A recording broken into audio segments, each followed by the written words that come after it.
When my granddaughter whispered, "Grandpa, Dad says you'll be out of the house soon because it's going to be his," I just smiled, kissed her forehead, and thought to myself, not if I move first. And what I did next left my son screaming when he realized what I'd done. Before we dive deeper, don't forget to subscribe and drop a comment letting us know where you're tuning in from. My name is Stephen Harlow. I am 73 years old, a retired machinist, and a widower of 8 years. The world remembers men like me as blue-collar, quiet, dependable. A man who showed up to work when the snow was waist-high, who stayed late when the machine jammed, who came home smelling of oil and iron filings but still managed to coach his son's Little League team. I never thought of myself as remarkable, but I built a life out of grit and loyalty. And loyalty is something I assumed family was supposed to give back in return. That illusion didn't shatter all at once. No, like a hairline crack in glass, it spread slowly until I realized the window I had looked through all my life no longer showed me the truth.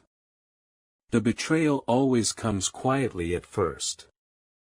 For me, it was a Sunday dinner, the kind we used to hold sacred after my wife, Margaret, passed. Margaret had loved tradition. She'd set the table with the same faded blue cloth every Sunday, even if it was just the two of us. After she was gone, I tried to keep the ritual alive. A roast chicken, mashed potatoes, green beans, simple food, but food that meant home. Daniel, my only son, still came by at first. At least, I thought he came for me. But over time, his visits became less about family and more about performance. That Sunday, I noticed the shift as soon as I walked into my own dining room. Daniel sat at the head of the table. My chair. The chair where I had carved the Thanksgiving turkey for 30 years, where Margaret used to sit across from me and smile when the children passed mashed potatoes with hands too small to hold the dish steady. Daniel leaned back like he belonged there, like it was his table now. His wife, Erin, fluttered around setting plates as if she were hosting, her bracelets clinking with each movement. "Dad, sit down," Daniel said without looking at me, his voice casual, dismissive, like a man inviting a guest to his home. Guest. That's how it felt. I lowered myself into a chair at the side, my knees groaning louder than I meant them to. The smell of roast beef filled the room, but the air was heavy with something else. That was when Lily, my granddaughter, leaned close. 8 years old, wide brown eyes full of an honesty that adults lose too early. She tugged my sleeve and whispered, her voice so small I almost thought I imagined it. "Grandpa, Dad says you'll be out of the house soon, because it's going to be his." Her words landed sharper than any insult could. Children don't invent betrayal, they just repeat what they've heard. I turned my head to look at her, managing a smile for her sake, though inside I felt something cold pressing against my chest. I kissed her forehead and patted her hand, whispering, "It's all right, sweetheart." But it wasn't all right. Not at all. I stared at Daniel across the table, his confident posture, the way he waved his hand as Erin fussed with the gravy boat, the faint curl of pride on his lips as if he'd already claimed what was mine. I bought that house in 1984. Every nail, every coat of paint bore my sweat. Margaret and I raised Daniel there, watched him take his first steps across that very dining room floor. That house was never just wood and plaster. It was the life I had built, the only roof I ever wanted above me. And now, my own son thought he could take it while I was still breathing. I forced my voice steady, though Lily's words still echoed in my ears. "That roast smells good," I said, trying to pierce the tension in the air. Just like your mother used to make, Daniel. He didn't even look up from slicing the beef. Erin's recipe, Dad. We've been trying new things lately. Times change. Times change. The phrase stung more than it should have. I remembered Daniel at 12 years old, sitting on the back porch with grease on his hands while I showed him how to clean the spark plugs on my old Chevy. He had listened so intently back then, nodding like my words were gospel. "Someday, Dad, I'll be just like you," he'd said, his smile full of crooked teeth. Now, across the table, he wouldn't even meet my eyes. Erin placed a steaming dish of potatoes near his elbow, not mine, and sat down with the kind of prim smile that pretends to include you while actually fencing you out. "You know, Stephen," she began, cutting her meat with delicate precision, "this house is such a blessing. So much history in these walls. Daniel and I were talking the other night about how wonderful it will be when Lily grows up here." Her words slid out smooth, rehearsed. Not a suggestion. A declaration. I set my fork down carefully, the tines clinking against the china. Funny. I thought she already was growing up here, with me. Daniel finally looked at me then, but there was no warmth in his gaze, only the thin impatience of a man who has already made decisions in his head. "Dad, we're just thinking long-term. This place is too big for one person to manage. You've done enough. Don't you think it's time to relax and let someone else take care of things?" Take care of things. That was his phrase. The same words I used when I was 30 and paying his tuition, or when I picked up his first mortgage after he lost his job in '98. Back then, he had cried into my shoulder, whispering, "I don't know what I'd do without you, Dad." Now he said it like a polite eviction notice. I gave him a thin smile. "And what exactly do you mean by taking care of things, Daniel?" He spread his hands, feigning innocence. "We just want what's best. You deserve comfort. Meadow Pines has great reviews, and Lily would still visit you all the time." Lily's fork froze halfway to her mouth. Her wide eyes darted from him to me. She didn't speak, but the tiny shake of her head told me everything. Meadow Pines. A home for the forgotten. I leaned back in my chair, hiding the storm that raged in my chest behind a calm expression. "Well," I said, my voice quiet, "I'll think about it." But I already knew there was nothing to think about. That was the night I decided my son would never get his hands on this house.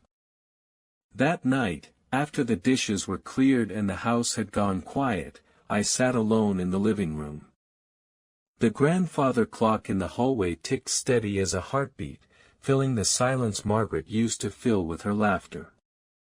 I stared at the empty chair across from mine, her chair, and for the first time in years, I spoke out loud to her memory. "You wouldn't believe what your son has become, Margaret." I leaned back, the leather creaking beneath me, and let the memories wash in. I saw Daniel at 6, running barefoot across the yard with a wooden sword I carved for him. He had held it high, declaring he would protect me and his mother forever. His hair stuck to his forehead with sweat, his cheeks flushed with pride. I saw him at 17, slamming the door after our first real fight, about the car I wouldn't buy him, about responsibility, about learning to earn what you wanted. Margaret had begged me to go easy on him, and I had. Too easy, maybe. I saw him at 22, walking across the stage in his college gown, his eyes scanning the crowd until they found mine. That day, he still looked at me like I was his anchor, the man he wanted to make proud. And I saw him tonight, sitting at the head of my table with that smug look, as if he'd already buried me and moved in. Where had the boy gone who used to sneak into our bed after nightmares? Where was the young man who once cried when I told him I was proud? I rubbed my temples, but the ache inside wasn't just age, it was betrayal settling deep into the bones. Maybe I had spoiled him without knowing it. Maybe every tuition check, every loan co-signed, every emergency bill quietly paid had chipped away at his respect until all that was left was entitlement. And Erin. I had seen the calculation in her eyes the first time she shook my hand. She was polite, but her smile never reached her eyes. I should have known then. She saw the house, the pension, the savings, not me. Now they thought they had me cornered. Old, alone, ready to be filed away like a broken tool. But I wasn't broken yet. As I sat there, the old clock ticking, a different memory came to me. A winter night years ago, when Daniel was 10. We had been fixing the furnace together, and the wrench slipped, cutting my hand. Blood welled up, and Daniel had panicked. "Dad, we need to take you to the hospital," he cried, his little hands trembling. I had laughed then, ruffling his hair with my good hand. "Don't worry, son. Your old man's tougher than he looks." And I still was. Tougher than they thought. I glanced toward the study, where my filing cabinet held more than just old bills. It held the paperwork that would become my shield, and my sword. "Not this time, Daniel," I whispered into the empty room. "Not while I'm still breathing." The decision hardened in me that night. The boy I raised was gone. The man who replaced him would have to learn a hard truth: some fathers build, but they can also destroy. 2 mornings later, I drove into town with a folder tucked under my arm. The air was sharp with early spring, the kind that still nips your ears but carries the promise of thaw. I parked my old Buick outside the law office of John Keating, a man I'd known since he was a green intern drawing up contracts in the 80s. John was my age now, gray hair combed straight back, glasses sliding down his nose. He looked up from his desk when I entered, and a smile softened the wrinkles around his eyes. "Stephen," he said warmly, standing to shake my hand. "It's been too long. What brings you in?" I lowered myself into the leather chair across from him. "Family business, John. And I want it kept airtight." His smile faded a little. "Lawyers can smell trouble. Go on." I laid the folder on his desk. Inside were deeds, tax receipts, and the last updated version of my will. The house, the land, the savings Margaret and I had built over 40 years. I pushed them toward him with a steady hand. "I want everything transferred into a living trust. Effective immediately. Beneficiary, my granddaughter, Lily Harlow." John raised his eyebrows. "Not your son." My jaw tightened. "Especially not my son." For a moment, silence filled the office, broken only by the shuffle of papers. John didn't press, he was smart enough to read between the lines. "Once it's in a trust, Stephen, Daniel can't contest it in probate. He won't be able to touch a thing without your say-so. Even if something happened to you." "That's the point," I said. "I built that house with my own hands. Margaret died in it. Lily still runs down its halls. That roof won't belong to anyone who looks at me like I'm already buried. John nodded slowly. You're sure about this? I leaned forward, meeting his eyes. More sure than I've ever been.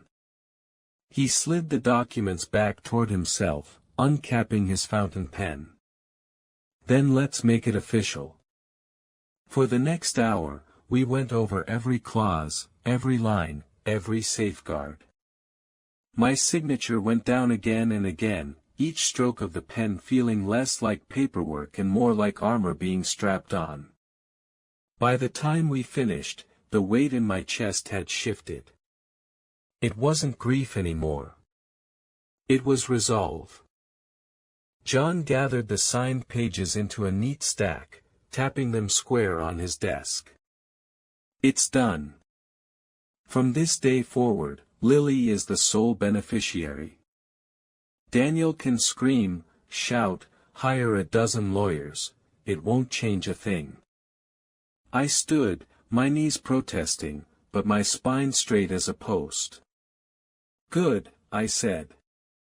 Let him try. As I stepped back out into the bright morning, the sun caught on the courthouse dome across the street, throwing light into my eyes. I squinted, but I didn't look away. For the first time since that cursed Sunday dinner, I felt Margaret close again, not in sorrow, but in approval. I whispered into the breeze, "It's safe now, love. He'll never take it from us." And with that, the first stone of my revenge had been laid. After leaving John's office, I didn't rush.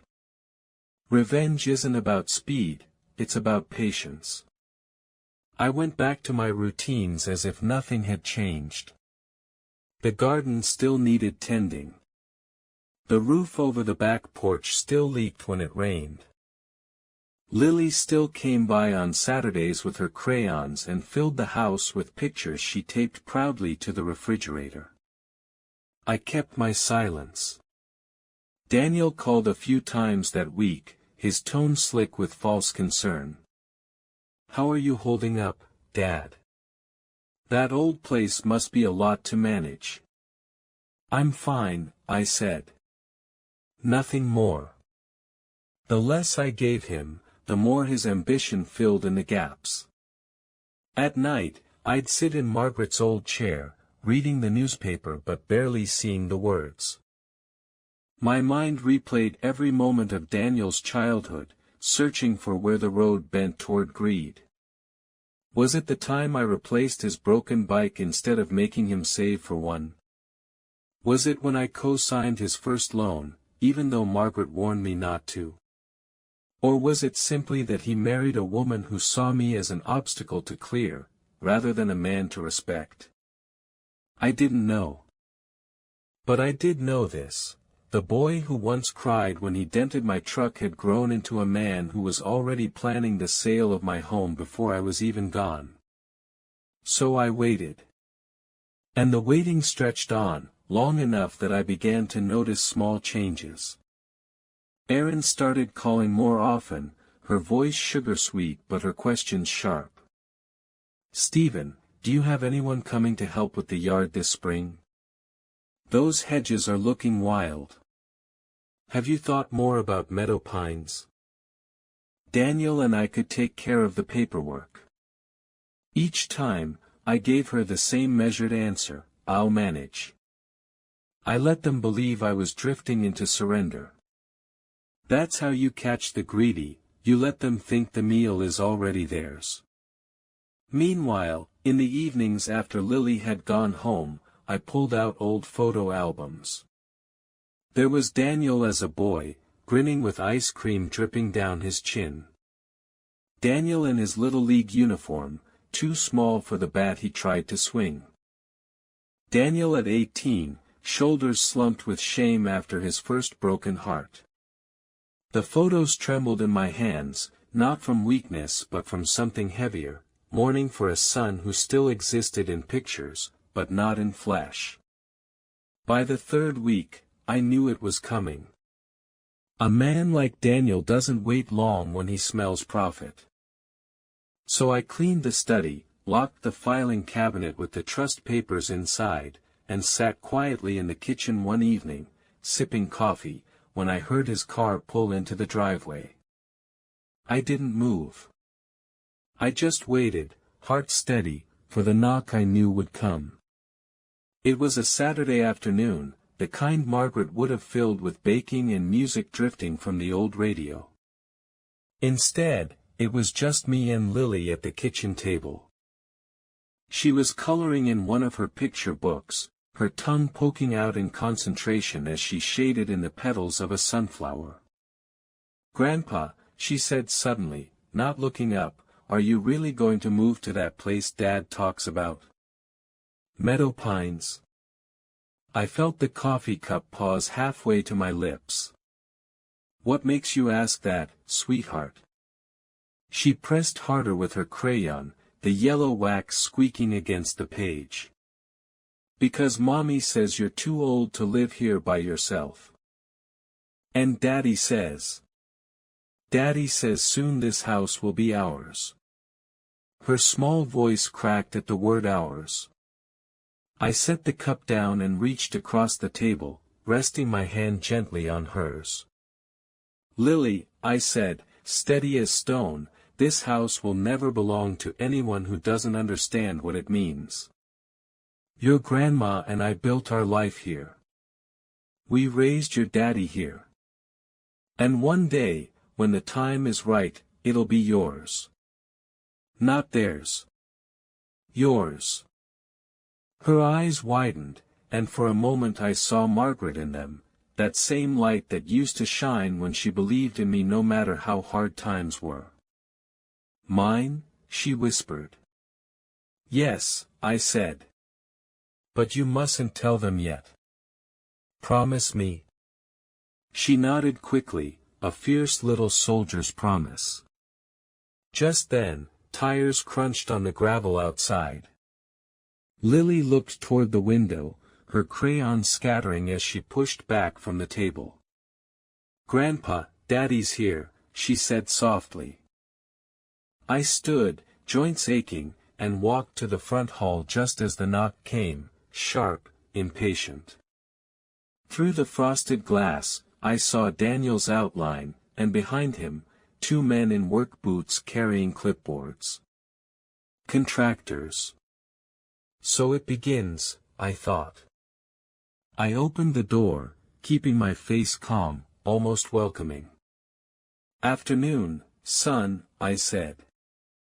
Daniel didn't bother with pleasantries. He stepped past me into the hallway, waving the men inside. "Come on in, guys. This is the place I told you about. Needs updating, but it's got good bones." Lily appeared in the hall, clutching her sunflower drawing to her chest, her eyes wide as the stranger stepped into her grandparents' home. I rested a hand on her shoulder, steadying her, and myself. It was time to let the trap spring shut. Daniel strode in as though the threshold had already been handed to him on a silver platter. His shoes clicked across the hardwood that Margaret and I had laid with our own hands.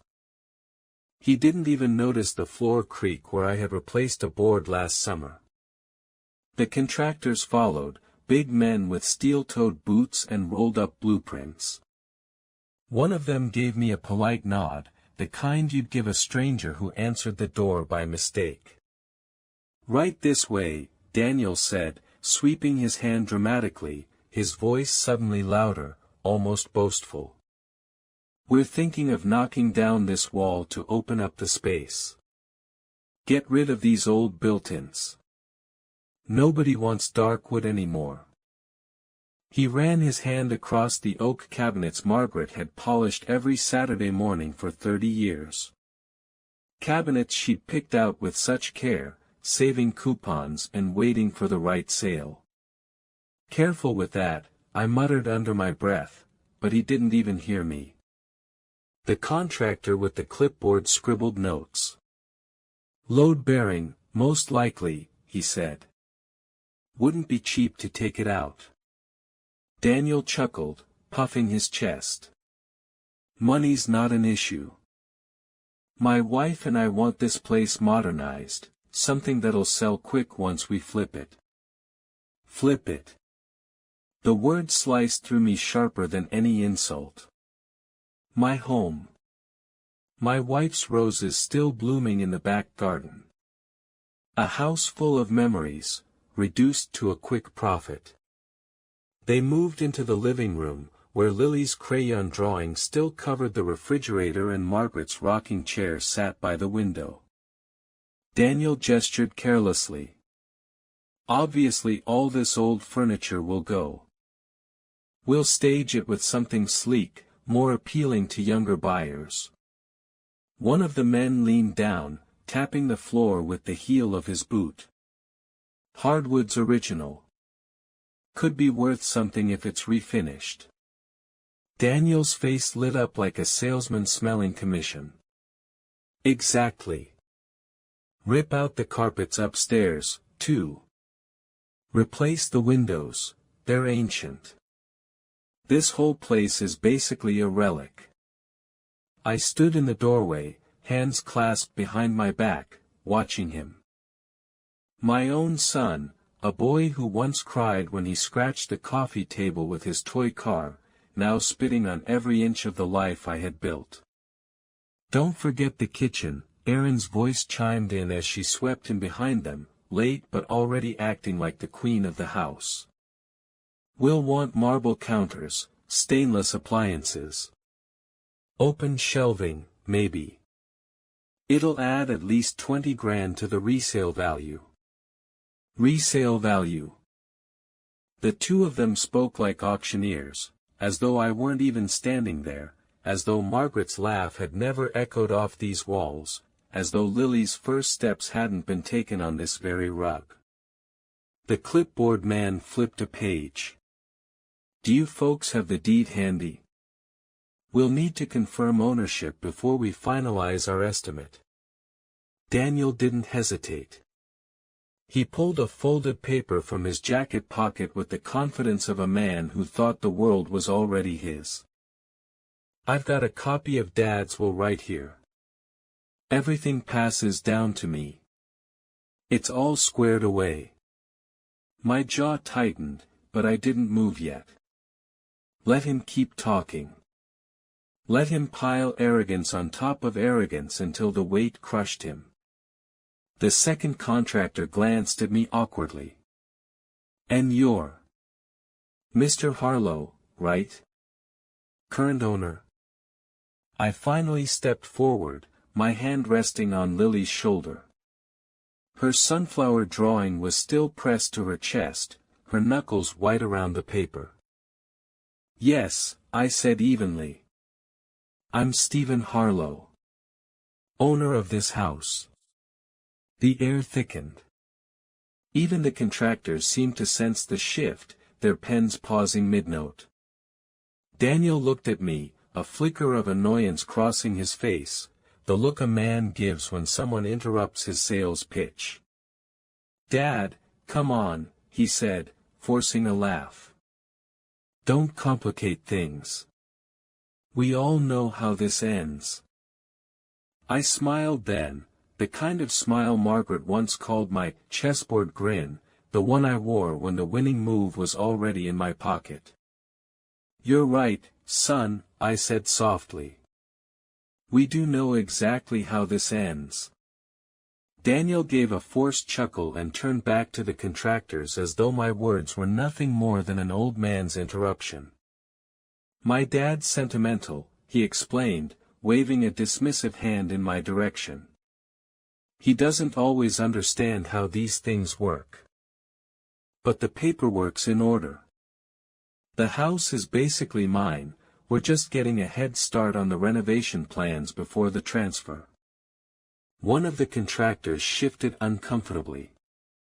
The other looked between us, clearly unsure if he should keep writing. Daniel barreled on, his voice rising with that salesman's bravado I'd grown to despise. You'll see once you draw up the estimate. We'll gut the kitchen, tear out those built-ins, maybe even expand the back porch into a sunroom. This place is a gold mine. Isn't that right, Dad? He turned toward me with a smile that wasn't a smile, more like a dare. For a moment, I let the silence hang heavy. Lily squeezed my hand, her sunflower drawing now crumpled in her fist. Finally, I spoke. My voice was calm, but it cut through the air sharper than any shout. No, Daniel. This house isn't yours. It's not going to be yours. Not now, not ever. His smile faltered, then snapped back, brittle and forced. Dad, stop. You've already made the will. That will doesn't matter anymore, I interrupted, stepping closer, my eyes locked on his. Because the house isn't part of it. It's been moved into a trust. His face drained of color. What? A trust, I repeated slowly, savoring the word. One you'll never touch. This home, the land, everything tied to it, it all bypasses you entirely. The contractors exchanged a look, sensing the storm they'd walked into. Erin's face twisted, her polished calm cracking. You can't do that, she snapped. You can't just cut your own son out. I can, I said firmly, and I already have. Daniel took a step toward me, his voice shaking now, not with rage but with disbelief. So who? Who did you give it to? Some charity? Some stranger? I placed a hand on Lily's shoulder, guiding her gently forward. Her wide eyes looked up at me, then at her father. Not a stranger, I said. Your daughter. The words landed like a hammer blow. The sunflower drawing slipped from Lily's hands, fluttering to the floor. Daniel's jaw worked soundlessly, his face flushing red, then pale. The contractors muttered something about coming back another time and hurried out the door, leaving the family war behind them. For the first time in years, Daniel was speechless. Erin wasn't. You mean to tell me, she hissed, that this house skips us completely? That you've given it to a child? To my granddaughter, I corrected, my voice steady. To the only one in this room who still understands what family means. For a moment, there was only silence. Then Daniel's voice exploded, shattering it like glass. You've lost your damn mind, he roared, his face red, veins bulging at his neck. After everything I've done for this family, you betray me like this? Everything you've done? I asked quietly. What exactly would that be, Daniel? Taking money when you needed it? Demanding more when it wasn't enough? Sitting at my table as if you earned the right to lead it? He slammed his fist against the dining room table. Margaret's table.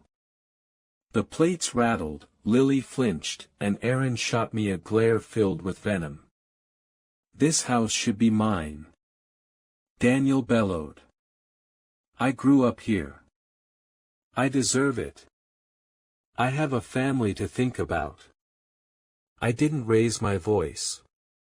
I didn't have to. My calm only made his fury look smaller. You have a family, yes, I said. But you forgot what family is supposed to mean. A home isn't something you seize like a prize. It's something you honor. And you stopped honoring it the day you started planning my exile. He froze, his face twitching with the sudden awareness that I knew. That Lily had told me. You don't understand, he stammered, his bravado cracking. I was trying to secure our future. Your future, I corrected. Not Lily's. Not mine. Yours. He grabbed the crumpled sunflower drawing from the floor, holding it up like evidence.